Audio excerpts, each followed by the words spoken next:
সবাইকে আল্লাহ আপা দ্বিতীয়বার সবাইকে আজকের ক্লাসে স্বাগত জানাচ্ছি। বিরতিতে যাওয়ার আগে আমরা চতুর্থ সুসমাচার নিয়ে আলাপ করছিলাম। যদি আর কেউ কিছু বলেন। দাদাকে ওয়েলকাম জানাচ্ছি। দাদা এইমাত্র আমাদের সাথে জয়েন করেছেন সেকেন্ড সেশনে। ধন্যবাদ দাদা।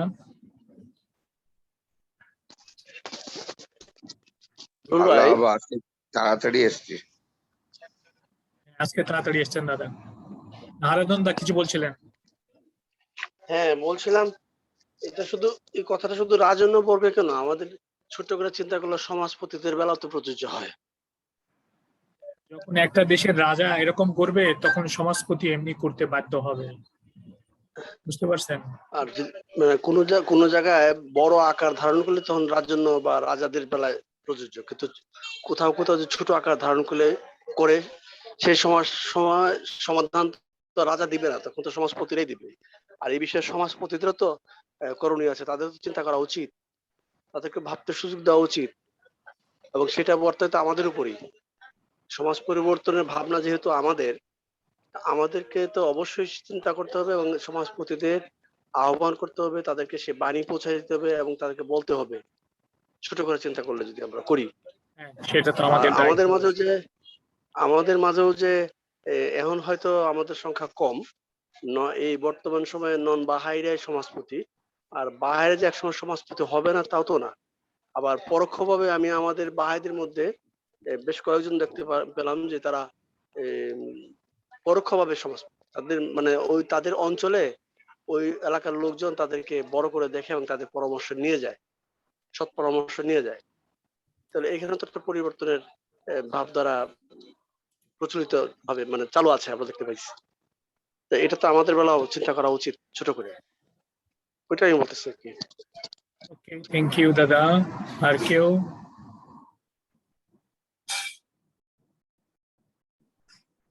আমি দত্ত যা বলল তার সরাসরি উত্তর দিতে চাচ্ছি না, কিন্তু তার যে প্রশ্নকে বোঝার জন্য আমি দুটো কথা বলতে চাচ্ছি। যে ধরেন এই কোভিড যে মহামারী আমাদের দেশে পৃথিবীতে এসে গেছে, এবং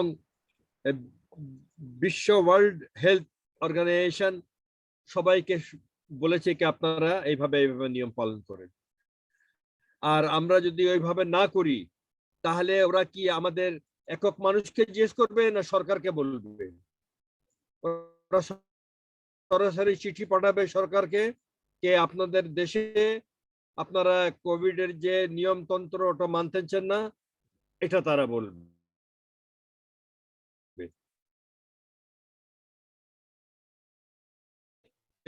মানে রাজা যদি দেখেন প্রত্যেক দেশেরই রাজা যদি ঠিক হয় তো সব ধাপে ধাপে সবাই ঠিক হয়ে যাবে। আসলে দুর্নীতি কি নিজে থেকে নিচে আসে এটা বলা আমি বলবো না যে কোথায় থেকে দুর্নীতির আরম্ভ, তো কখনো নিচে থেকে না, তো ঠিক সেইভাবে এটা বলা হচ্ছে। আমার এটা আমি জাস্ট বুঝার জন্য বললাম, বুঝাবার জন্য না। ওকে ভাই, থ্যাংক ইউ।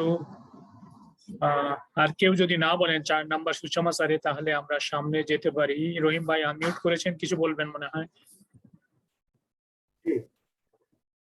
এখানে যে সেন্টেন্সের আগের যে সেন্টেন্স বাংলায় আছে, এই ব্যাপার প্রত্যেকের উপর অপরিহার্যভাবে ন্যস্ত।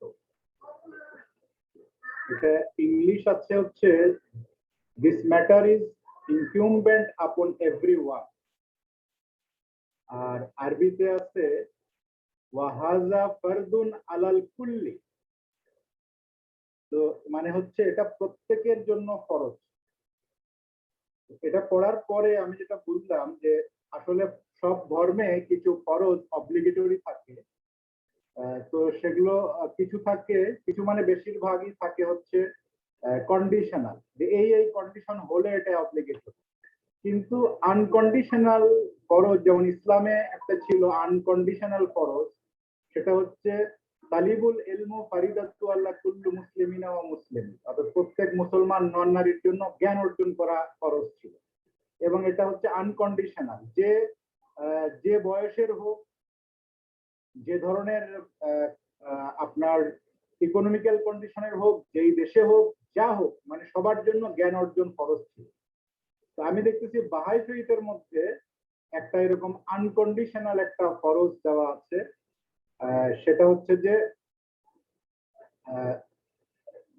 আরবিটা আছে যে মোহাব্বাতি ওয়া খেদমাতি, মানে অন্যকে ভালোবাসা, প্রেম করা এবং সেবা। প্রেম এবং সেবা হচ্ছে প্রত্যেকের জন্য, মানে এভরিওয়ান, এটা ফরজ, অবশ্য কর্তব্য হচ্ছে প্রেম এবং ভালোবাসা। এটা হচ্ছে যে মানে ইসলামে যেরকম জ্ঞান ছিল, এখন এক ধাপ এগিয়ে এসে জ্ঞান তো আছে, এখন মানুষ সবাই জ্ঞান অর্জন করে, আর বলতে হবে না। কিন্তু বাহাউল্লাহ সবার জন্য ফরজ করেছে হচ্ছে প্রেম এবং সেবা। Thank you. অনেক ধন্যবাদ। রহিম ভাই, আপনার কথা আজকেও মানে বুঝতে কষ্ট হইতেছে, অসুবিধা হয়। আপনি কাইন্ডলি যদি ওদিনের মতো একটু পরিবর্তন করতেন আপনার স্পিকারটা, তার ভালো হইতো। হ্যাঁ, রহিমের ভলিউমটা সবসময় একটু মানে স্লো শোনা যায়, একটু লো থাকে আর কি, একটু হাই করলে ভালো হয়। ওকে, হ্যাঁ, আমরা আর কেউ যদি না বলেন তাহলে আমরা 5 নাম্বার সুসমাচারে যাব। এটা মোটামুটি মানে আলাপ হয়েছে, একটু ছোট সুসমাচার ছিল এটা। ওকে, 5 নাম্বার। পঞ্চম সুসমাচার। প্রত্যেক দেশে যেখানে এই ধর্ম সম্প্রদায়ের কোনো লোক বাস করিবে, সেই দেশের সরকারের প্রতি আনুগত্যের, সততার ও বিশ্বস্ততার সহিত আচরণ করিবে। ইহা তাহারই আদেশে প্রকাশিত হয়েছে, যিনি আদেশদাতা, অনাদি অনন্ত সত্তা। অবিনশ্বর আল্লাহর ইচ্ছার স্বর্গ হইতে আগত এই গুরুত্বপূর্ণ ধর্মের প্রতি সাহায্যের হস্ত প্রসারিত করা বিশ্বের সমগ্র জাতিবর্গের প্রত্যেক ব্যক্তির উপর অপরিহার্য কর্তব্য। যাহাতে ঘটনাক্রমে বৈরিতার অগ্নি, যাহা পৃথিবীর জাতিসমূহের কাহারো কাহারো অন্তরে প্রজ্বলিত হইতেছে, স্বর্গীয় বিজ্ঞতার জীবন্ত শরীর সময়ের মাধ্যমে ও স্বর্গীয় পরামর্শ উপদেশের বলে প্রশমিত হইতে পারে এবং ঐক্য ও মিলনের আলো উজ্জ্বল কিরণ বর্ষণ করিতে পারে এবং ইহার দীপ্তি ধরাবক্ষে বিস্তৃত হইতে পারে। আমরা আশা পোষণ করি যে এইরূপ ব্যক্তিবর্গের একান্ত প্রচেষ্টার মাধ্যমে যাহারা আল্লাহর শক্তির আদর্শ, তাহার গৌরব মহাসমুন্নত হোক যুদ্ধের অস্ত্রশস্ত্র, পৃথিবীর সর্বত্র পুনর্গঠনের যন্ত্রপাতিতে পরিবর্তিত হইতে পারে এবং মানুষের মন হইতে কলহ বিবাদ দূরীভূত হইতে পারে। পঞ্চম সুসমাচার। প্রত্যেক দেশে যেখানে এই ধর্ম সম্প্রদায়ের কোনো লোক বাস করিবে, সেই দেশের সরকারের প্রতি আনুগত্যের সততার ও বিশ্বস্ততার সহিত আচরণ করিবে। ইহা তাহারই আদেশে প্রকাশিত হইয়াছে, যিনি আদেশদাতা, অনাদি অনন্ত সত্তা। অবিনশ্বর আল্লাহর ইচ্ছা স্বর্গ হইতে আগত এই গুরুত্বপূর্ণ ধর্মের প্রতি সাহায্যের হস্ত প্রসারিত করা বিশ্বের সমগ্র জাতিবর্গের প্রত্যেক ব্যক্তির উপর অপরিহার্য কর্তব্য। যাহাতে ঘটনাক্রমে বৈরিতার অগ্নি, যাহা পৃথিবীর জাতি সময়ের কাহারো কাহারো অন্তরে প্রজ্বলিত হইতেছে, স্বর্গীয় বিজ্ঞতার জীবন্ত সলিল সময়ের মাধ্যমে ও স্বর্গীয় পরামর্শ উপদেশের বলে প্রশমিত হইতে পারে এবং ঐক্য ও মিলনের আলো উজ্জ্বল কিরণ বর্ষণ করতে পারে এবং উহার দীপ্তি ধরাবক্ষে বিস্তৃত হইতে পারে। আমরা আশা পোষণ করি যে এইরূপ ব্যক্তিবর্গের একান্ত প্রচেষ্টার মাধ্যমে যাহারা আল্লাহর শক্তির আদর্শ, তাহার গৌরব মহাসমুন্নত হোক যুদ্ধের অস্ত্রশস্ত্র, পৃথিবীর ধর্মের পুনর্গঠনের যন্ত্রপাতিতে পরিবর্তিত হইতে পারে এবং মানুষের মন হইতে কলহ বিবাদ দূরীভূত করিতে পারে।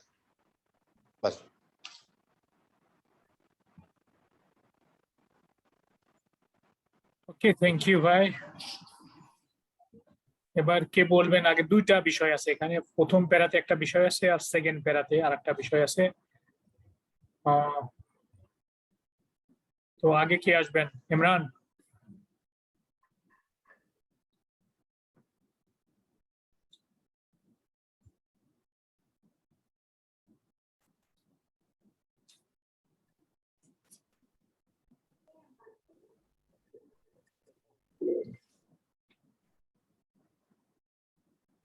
ইমরান নাই দেশে?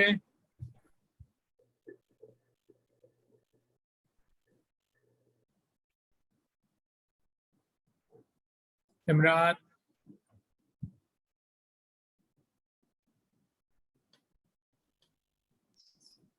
হ্যালো, হ্যাঁ হ্যাঁ,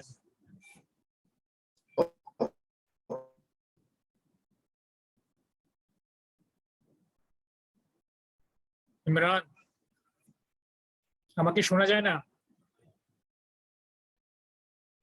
বলছেন? হ্যাঁ ইমরান, হ্যাঁ, কোনটা পড়বো?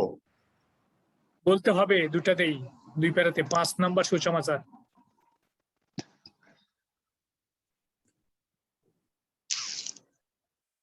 আমি তো এখানে বেরই করতে পারছি না। 5 নাম্বার বলতে হবে।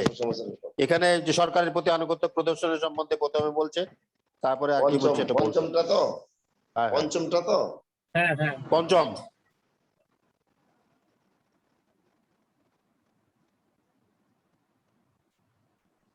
এটা কি বাধ্যতামূলক বলা?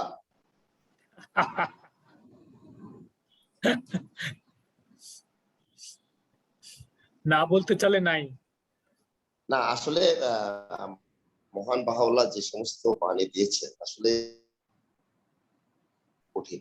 এখন মানুষ ধারণ করতে হলে মানুষকে অনেক কাঠখড় পোড়াতে হবে।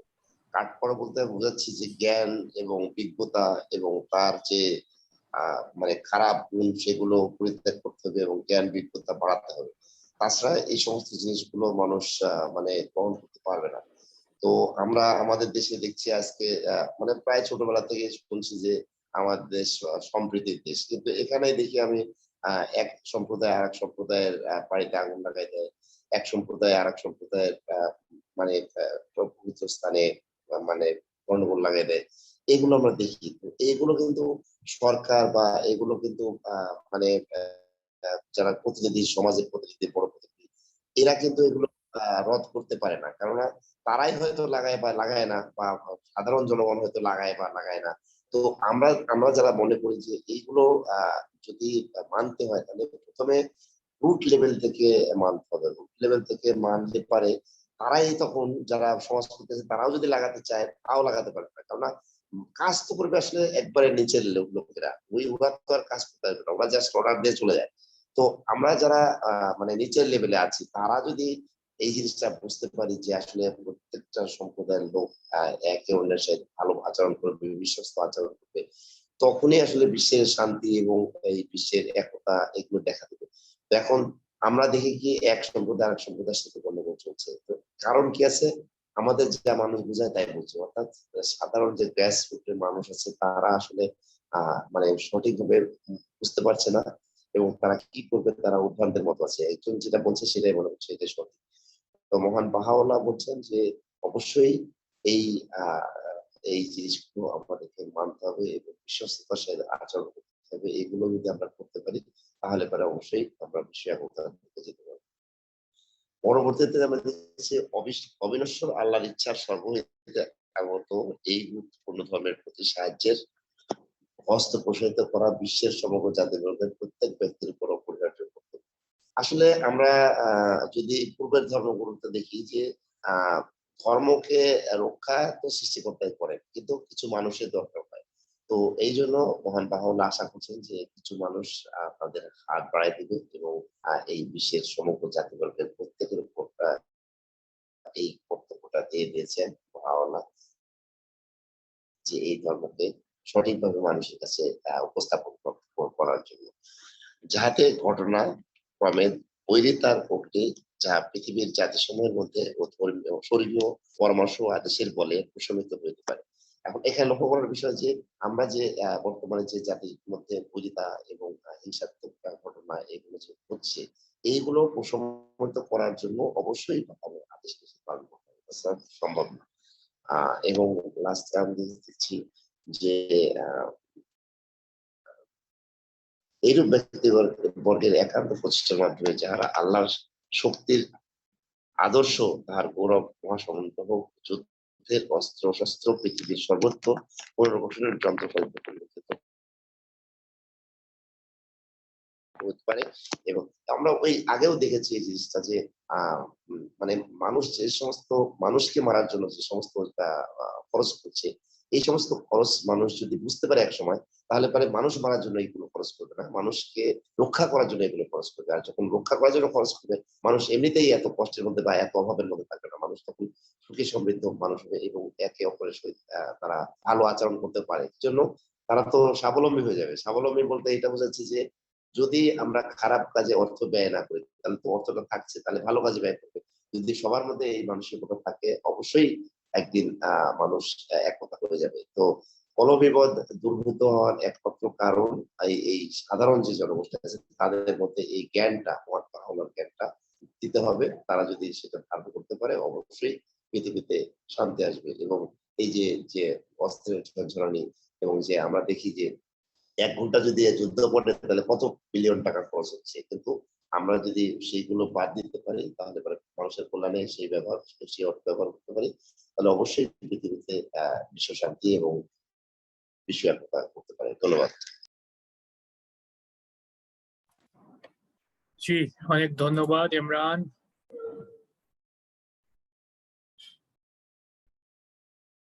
এখন আমরা তাহলে কে রেডি আছেন বলার জন্য?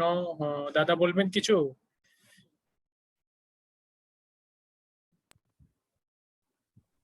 আমি বললে সময় শেষ হয়ে যাবে, অন্যরা বলুক। অ্যাকচুয়ালি ওকে দাদা, ঠিক আছে। তাহলে কে আসবেন? নুসরাত আপা?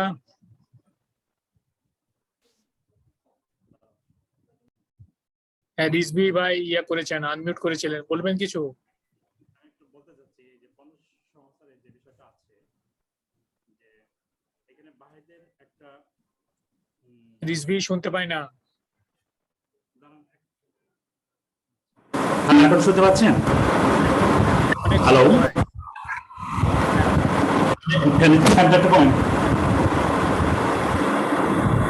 শব্দ করে। হ্যাঁ হ্যালো, এখন শুনতে পাচ্ছেন?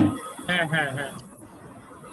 আচ্ছা, এখানে সরকারের প্রতি বাহাইদের আচরণ কেমন এটা সম্বন্ধে একটু বলা হয়েছে, যে যে দেশে বাহাই লোক আছে সরকারের প্রতি সরাসরি বিরোধিতা করা বাহাইদের জন্য নিষেধ, এখানে এই বিষয়টা বলছে। আমরা সেই সরকার বৈধ হোক বা ভুল করুক বা যা করুক, সরকারের বিরুদ্ধে আন্দোলন করা, এই যে বিষয়টা অন্যান্য ধর্মের লোকেরা করে বা সরাসরি রাজনীতিতে অংশগ্রহণ করে সরকারের বিরোধিতা করা, এই যে বিষয়টা, এটাকে নিষেধ করা হয়েছে এখানে। আর আরেকটা বিষয় হচ্ছে, এটা সাথে কেন এরকম করা হয়েছে, যেমন বাহুল্লাহ হচ্ছে ঈসা মসিহের বা যিশুর দ্বিতীয় আগমন। এখন ঈসা খ্রিস্টানদের যে এটা ছিল প্রথম যুগে, পরবর্তী সময় তারা এটা থেকে ডাইভার্ট হয়ে গেছে। প্রথম যুগে তাদের সম্পূর্ণই ছিল রোমীয়দের, অনেক রোমীয় শাসনের অধীনে ছিল তারা, কিন্তু ওই সময়ের যারা ছিল এবং ইসলাম সাহাবীরাও সরাসরি সরকারের বিরুদ্ধে কোন আন্দোলনের প্রচন্ড বিরোধী ছিল। এবং এইটারই পরবর্তী সময় আমরা যখন বাহুল্লাহ শিক্ষা দেখি যে সরকারের বিরুদ্ধে সরাসরি আন্দোলন করাটা আসলে এখানে নিষেধ করা হচ্ছে এবং আনুগত্য প্রকাশ করে। আরেকটা গুরুত্বপূর্ণ বিষয় এখানে একটা দেখি যে একটা ভবিষ্যৎবাণী, এটা যে যুদ্ধের অস্ত্রশস্ত্র ভেঙে সেগুলোকে পৃথিবীর উন্নয়নমূলক কাজে ব্যবহার করা। এবং বাহুল্লাহ খুব জোরের সাথে বলছে যে এরকম হবে, করবে লোকেরা, সেটা বাহুল্লাহ শিক্ষা পাক বা না পাক। এবং বাহুল্লাহ শিক্ষার দুইটা দিক আছে, একটা হচ্ছে বাহিরা এটা করবে, পালন করবে পৃথিবীকে পরিবর্তন করার জন্য। আরেকটা অদৃশ্য প্রভাব থাকবে বাহুল্লাহ শিক্ষার, যে সেটা এই যুগের জন্য যেহেতু উপযোগী শিক্ষা, এটা যুগের চাহিদা, এবং সেই বাহুল্লাহর রাইটিংস কে পড়ুক বা না পড়ুক, সেই বাহুল্লাহ শিক্ষাটা পৃথিবীতে বাস্তবায়ন হবে। যেমন এখন আমরা সেটা কিছু কিছু দেখতেছি যে আজকে যে যুদ্ধের অনেক মারণাস্ত্র তৈরি হচ্ছে, পরমাণু বোমা তৈরি হচ্ছে, এইগুলোকে কিভাবে আসলে মানব কল্যাণে ব্যবহার করা যায়, কোনো মানবতাবাদী লোকেরা এটা চিন্তা করতেছে। আর এটার মধ্যে আরেকটা ভবিষ্যৎবাণী পূর্ণতা আছে, সেটা হচ্ছে জুয়েল নবীর ভবিষ্যৎ কিতাবে 3 অধ্যায় মানে 10 আয়াতে এরকম ছিল যে ঈসার যে দ্বিতীয় আগমন হবে, মসিহের যে দ্বিতীয় আগমন হবে সেই সময়ের বিষয়ে ভবিষ্যৎবাণী। মসিহের প্রথম ভবিষ্যৎবাণীর সময় তিনি শান্তি সম্পন্ন প্রতিষ্ঠিত করতে পারবেন না, কিন্তু মসিহের যে দ্বিতীয় আগমন হবে পৃথিবীতে একতাবদ্ধ এবং শান্তি প্রতিষ্ঠা করবে, সেই সময় সম্বন্ধে বলা হয়েছে। সেটা হচ্ছে সেই সময় লোকেরা তলোয়ার ভেঙ্গে, যুদ্ধের তীর ভেঙ্গে লাঙ্গলে ফলা তৈরি করবে। এটা একটা রূপক ভবিষ্যৎবাণী যে যুদ্ধের যে সব অস্ত্র সেগুলোকে মানব কল্যাণের জন্য ব্যবহারের চিন্তা করবে। এবং ঠিক এই একই বিষয়টা বাহুল্য বলেছেন। এবং এটা আরেকটা প্রমাণ হয় যে বাহুল্লার যে দাবি যে তিনি যিশুর দ্বিতীয় আগমনের ভবিষ্যৎবাণী তার মধ্যে যে পূর্ণ হয়েছে, এটা আসলে ঠিক হয়েছে। এবং এই বিষয়টা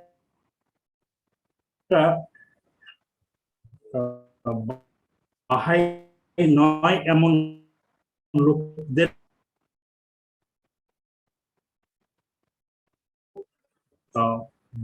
প্রভাবের মধ্যে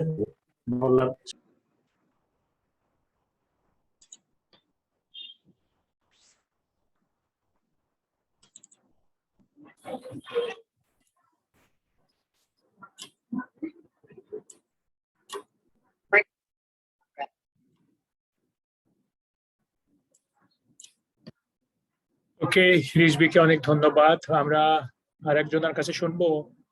দাদা তো বলতে চাচ্ছে না, তাহলে নুসরাত আপা। আমি বলতে চাচ্ছি না। আমি বলছি, আমি বললে তো এদিক ওদিক যাবো, তো শেষ হয়ে যাবে টাইম আর কি। আমার মনে হয় এটা continuation of the earlier document যেগুলো তোমরা পড়ে এসছো আর কি, that address to the kings and rulers and the মানে পুরোহিতদের প্রতি যে সমস্ত পত্রগুলো তিনি লিখেছিলেন, যে সাবধান বাণীগুলো দিয়েছিলেন এবং তাদেরকে কর্তব্য সে সম্বন্ধে বলেছিলেন। এরপরে বলছি কি যে বাহাইদেরকে যে দেখো, এই যে 3টে কথা, এটা এত সহজ নয়। এই যে মানে আনুগত্য করা, বিশ্বস্ততা হওয়া, যে দেশে তুমি বাস করো। আমরা দেখবে যে জ্ঞানত এবং অজ্ঞানত আমরা অনেক সময় গভর্নমেন্টের কাজকর্মের ক্রিটিসাইজও করি। That is also prohibited, criticize করা। হ্যাঁ, আর এটা দেখবে যে আমরা মোটামুটি সবাই কম বেশি করে থাকি আর কি। কোন একটা ইস্যু উঠলে তখন আমরা নিজেরা, কোনো নন ভাইও জিজ্ঞেস করলেও আমরা সেখানে নাক গুলিয়ে কিছু উত্তর দেওয়ার চেষ্টা করি। আমরা বাহাইরা এটা করি আর কি। কেন বাহাউল্লাহ কথা বলেছেন? তিনি শুধু রাজন্যবর্গদের মানে ওয়ার্নিং এবং এই আদেশ দেন নাই, সাথে বাহাইদেরকে বললো যে দেখো, তোমরাও এরকম ভদ্র হতে হবে, তোমরা যদি এটা না করো তাহলে এটা হবে না।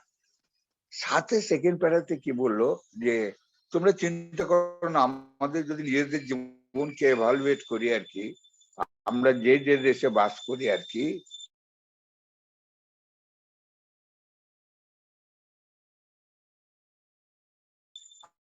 আমাদের সরকারের প্রতি কি আচরণ, সরকার খুব খারাপ হচ্ছে, এটা কোন হচ্ছে, আমরা কারা? আমরা তো অনেক চেঞ্জ করার লোক, চেঞ্জ করার জন্য কাজ করি। আমাদের সবসময়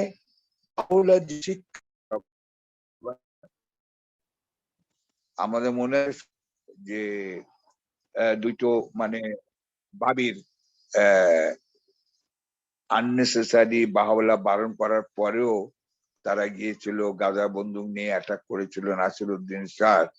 সেই জিনিসটার পরে কি ম্যাসেকার করেছে, এবং আজও যেটা ইরানে চলছে, সেটা আমি যত বন্ধুদের কাছে খবর নিয়েছি, তারা বলছে, তারা ওইটা রেফারেন্স দিচ্ছে যে এরা হচ্ছে কি যে ক্রিমিনাল, এরা হচ্ছে কি যে এক্সট্রিমিস্ট, এবং এরা ডাইরেক্টলি লিঙ্ক উইথ ইসরায়েল।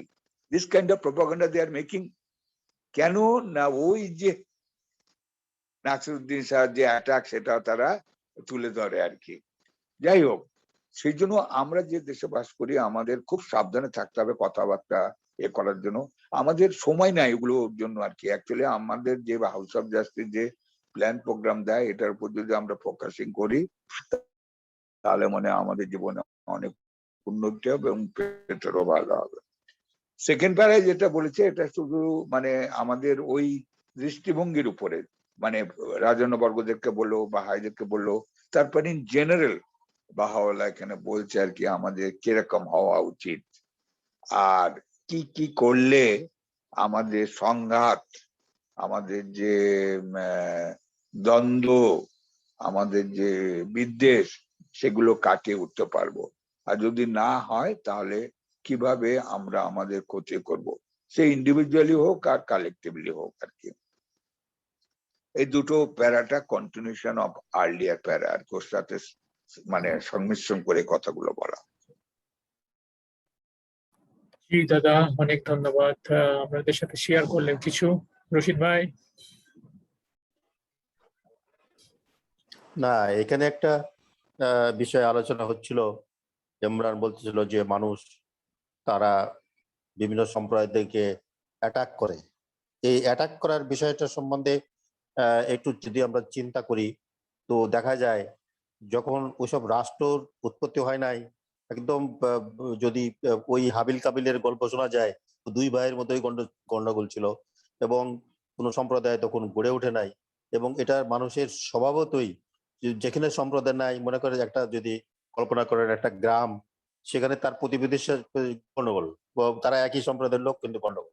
আচ্ছা, একই সম্প্রদায় ওটা বাদ দিলেন, প্রতিবেশী বাদ দিলেন, প্রতিবেশীও নাই, নিজের একটা বাড়িতে যখন দেখবেন বাবা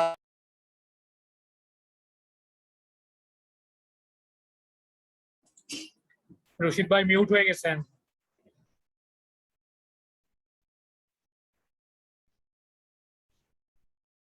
রশিদ ভাই মিউট হয়ে গেছেন।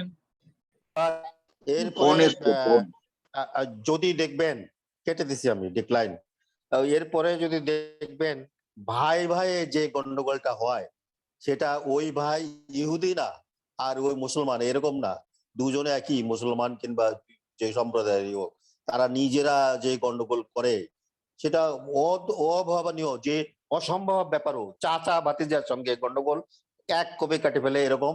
এই কিছুদিন আগে ঢাকাতে একটা অসম্ভব ব্যাপার, তার একজন মেয়ে মা বাবা ভাই বোনদের সবাইকে 7 জনকে বিষ খাওয়ায় মারে ফেলছে এবং ইসের কাছে, পুলিশের কাছে স্টেটমেন্ট দিচ্ছে। এটা আমি ওয়েবসাইটের নাটক থেকে দেখছি কিভাবে তাদের বিষ খাওয়াইতে হয়, এখান থেকে আসছি। অপরাধ তাদের কিছু কিছু ছিল, কিন্তু এরকম মেরে ফেলা ঘটনা, নিজের পরিবারের সবাইকে মেরে ফেলার ঘটনা, এই সমস্ত আসতেছে। আমরা একদিকে দেখতেছি যে মানুষ একটা মানে অমূল্য রত্ন স্বরূপ, খনি, শিক্ষা তাদের উন্নতি করতে পারে, এটা আছে, কিন্তু আবার মানুষ হওয়ার জন্য মানুষ শুধু ওই চামড়া রক্ত মাংস দিয়ে হাত পা হয়ে গেল বাস মানুষ, এটাকে বলা হচ্ছে না। আবার বলা হচ্ছে যে মানুষ হওয়ার জন্য তাকে চেষ্টা করতে হবে, তখন ওই চেষ্টা করার পরেই যে মানুষটা তৈরি হবে। আমরা ওই যে যখন পড়তেছি অন্য রাইটিংস পড়তেছি, যেখানে 7 ভ্যালিজ এর ভিতরে দেখছি তার ঈশ্বরকে চেনার জন্য কি প্রকৃতির হৃদয় হইতে হবে, সেই হৃদয় তৈরি করতে হবে। একটা জমিতে ফসল উৎপন্ন করার জন্য জমিকে যখন উর্বর এবং তার সার টার দিয়ে রেডি করতে হয়, ওইরকম হৃদয় বিশিষ্ট লোক ছাড়া ওটা পারবে না। তারপরে ঐক্যের মনোভাব, যেটা একতার মনোভাব নিয়ে আসবে। একতার মনোভাব থাকলে কোনো ভাই বোনকে অ্যাটাক করতে পারবে, কোনো প্রতিবেশীকে কোনো অ্যাটাক করতে পারবে। তারপরে দূরে আসলো এক দেশ আর এক দেশ, কিংবা এক সম্প্রদায় আর এক সম্প্রদায়। এখানে আমাদের বাংলাদেশ একটা ছোট দেশ, এখানে সম্প্রীতির দেশও বলা হয়। ছোটবেলা থেকে যখন ঢোল বাজতো আমি সঙ্গে সঙ্গে পূজার ঘরে চলে যেতাম, ওটা দেখছি। কিন্তু সেইখানে কি হচ্ছে, এরা যখন বড় হচ্ছে তারা ওই পূজাকে করার জন্য, প্রতিরোধ করার জন্য ওখানে এই যে পাহারা দেয়, যে চকিদার টকিদার সব দেখছি ছোটবেলা থেকে, পাহারাদার ওর ভিতর থেকে পূজা মাথা কাটে নিয়ে, যাতে ওটা করার জন্য, তাদের একটা ইন্টারাপ্ট করার জন্য, গন্ডগোল সৃষ্টি করার জন্য এসব করে। এসব মধ্যে ঐক্য আছে? ঐক্য নাই, একটা হিংসা কিংবা একটা কৌতূহল, ওকে করতে হবে, স্টপ করতে হবে। এই ধরনের ব্যাপারগুলি মানুষের মধ্যে আছে, স্বভাবগুলি। এই স্বভাবের পরিবর্তনের জন্য আমাদের এই লেখাপড়া এবং যুগে যুগে এই নবী রাসূলটা যে আসছে, তারা একই জিনিস আপডেট করে নিয়ে আসতেছে। এবং এইটা যারা ধারণ করতে পারি আমরা, তাদের কিছুটা উপকার হচ্ছে। এবং ওই যে দাদা একবার বলেছিল যে এটা আমরা ক্লাস করতেছি বাস বুঝলাম আর হয়ে গেল, এটা একদম মৃত্যু পর্যন্ত ধরে রাখতে হবে এবং এই চর্চার ভিতরে থাকতে হবে এবং প্রতিদিন সকাল সন্ধ্যা তার কাছে চাইতে হবে, ঈশ্বরের কাছে, এমনি দিবে না, সেই মনোভাব আমাদেরকে তৈরি করতে হবে। এটা বলতে চাইছিলাম। ধন্যবাদ। জি, ধন্যবাদ ভাই। পরে নুসরাত আপা। সবাই খুব সুন্দর বলেছে, খুব ভালো লাগলো, আর বলার তো কিছু নাই। তারপরে বলছি যেটা আমাদের দেশে, আমাদের কর্তব্য অনুগত আমরা থাকবো সরকারের। বাহাউল্লাহ বলছেন যে যে দেশে থাকে যেন অবশ্যই আমরা তার অনুগত থাকবো, কোনো রাজনীতিতে আমরা করবো না, জড়াবো না। আরেকটা আছে যে এখানে যেটা মারামারি সেটা খুব সুন্দর বলে গেলেন, সম্পত্তির লোভে, তারপরে জেলাস করে মানুষ মানুষকে যে মেরে ফেলতেছে, এর থেকে দূরে থাকতে বলতেছেন। এটার জন্য আমাদের বাহাইদেরকে বেশি, এখানে প্রত্যেকটা বাহাইকে যেন থাকি আমরা সবাই এর থেকে, মানুষ ঘৃণাকে যেন ঘৃণা না করি, মানুষের মধ্যে ভালোবাসা প্রীতি যেন গড়ে তুলি, তাহলে এই থেকে মানুষ দূরে থাকবে। আবার আরেকটা জিনিসও বলছেন যে যুদ্ধ অস্ত্র এগুলো আসলে আমরা দেখতেছি যে আস্তে আস্তে উঠে যাচ্ছে, শান্তি হচ্ছে। আর মানুষ মানব বা না মানুষের আল্লাহর এটা আইন প্রতিষ্ঠিত হচ্ছে। আমরা বাহিরে অনেকে দেখতে পাচ্ছি, কিন্তু যারা নন বাহি বুঝতেছে না, কিন্তু ফিল করছে যে শান্তি দরকার, মানুষের ভালোবাসার মাধ্যমে, সেবা বলার মাধ্যমে মানুষ করছে বিপদে। যেমন এই যে করোনাতেও দেখলাম অনেক মানুষই ব্যক্তিভাবে উঠে দাঁড়িয়েছে যে মানুষকে করার জন্য। তারপরে যে শিক্ষা দীক্ষার মধ্যেও নিরক্ষরদের যে পুরো শিক্ষিত রাখতে হবে না, ম্যাচুরিটি যুগ, এখানেও মানুষ হলো মানুষের ভালোবেসে শিক্ষা দিচ্ছে। এই যে পথিক যে শিশুদের শিক্ষা দিচ্ছে, এটা খালি বাহাইরা না, নন বাহাইরা। এটাই বাহানা তো বলছেন, তাহলে মানুষের মধ্যে শান্তি আসবে, প্রত্যেকটা মানুষ যদি না জেগে উঠি। এটাই হচ্ছে কথা, এটাই আমার বলার ছিল, আর বাকি তো সবাই বলেই দিচ্ছে।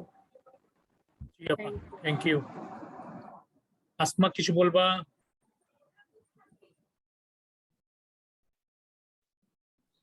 আঙ্কেল সবাই তো বলেই দিল এইটাই, যে আসলে আমাদের সরকারের প্রতি, আমি একটু বলি যে শুধু আমাদের সরকারের প্রতি আনুগত্য থাকতে হবে এবং পূর্ণ বিশ্বস্ততার সহিত আমাদের থাকতে হবে সরকারের প্রতি। তাহলে আনুগত্য থাকলে হবে না, বিশ্বাসও আমাদের থাকতে হবে। এটুকু আমি বলতে চাচ্ছি। ওকে রহিম ভাই। সবাই বলে দিয়েছে।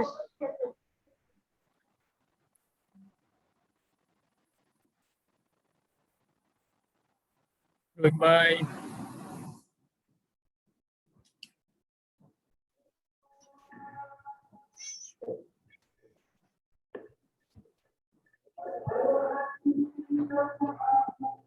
এখানে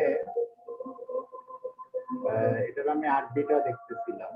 এখানে যে ধর্ম সম্প্রদায় আছে, এখানে ইংলিশে অবশ্য কোনো ধর্ম সম্প্রদায় কিছু নাই। ইংলিশে আছে any of these people.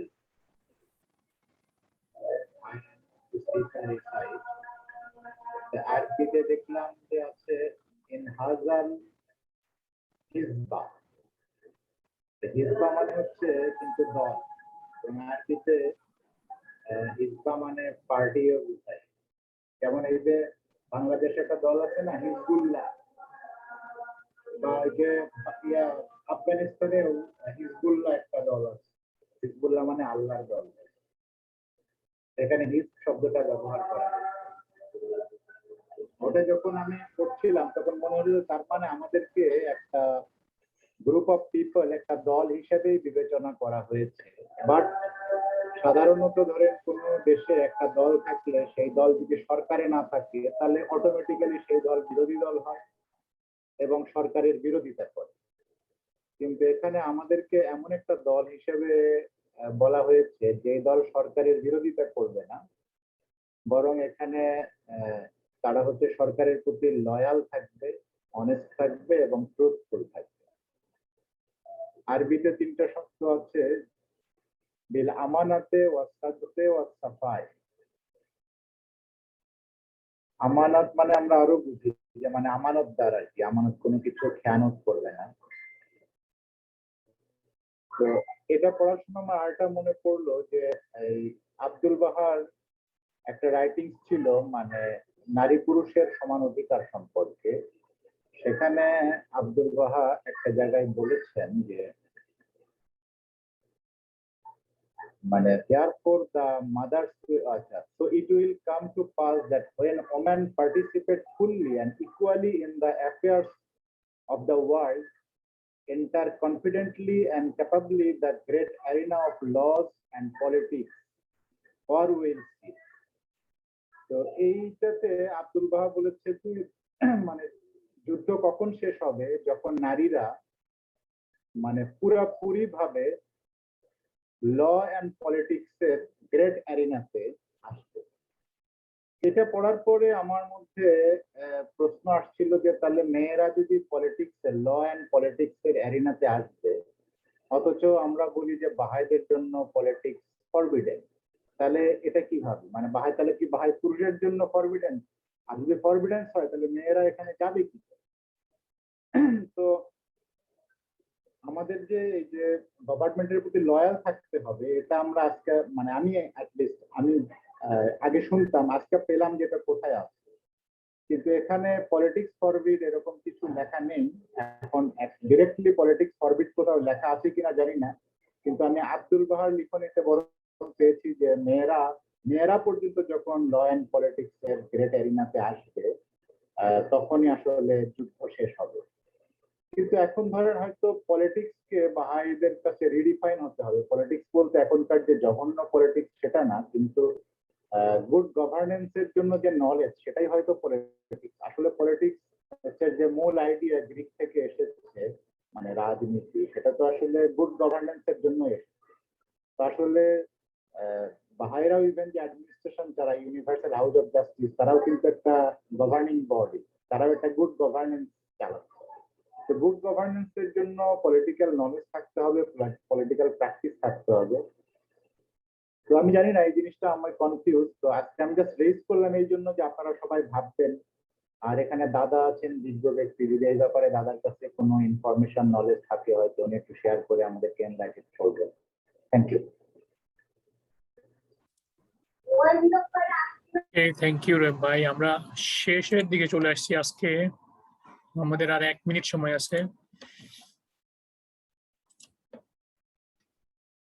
দাদার সাথে কালকে তাহলে আমরা কথা বলবো। দাদা এই বিষয়টা একটু আমাদেরকে কালকে শেয়ার করিয়েন, যেটা রহিম ভাই বলেছেন। আজকে শেষ করি। সবাইকে অনেক ধন্যবাদ।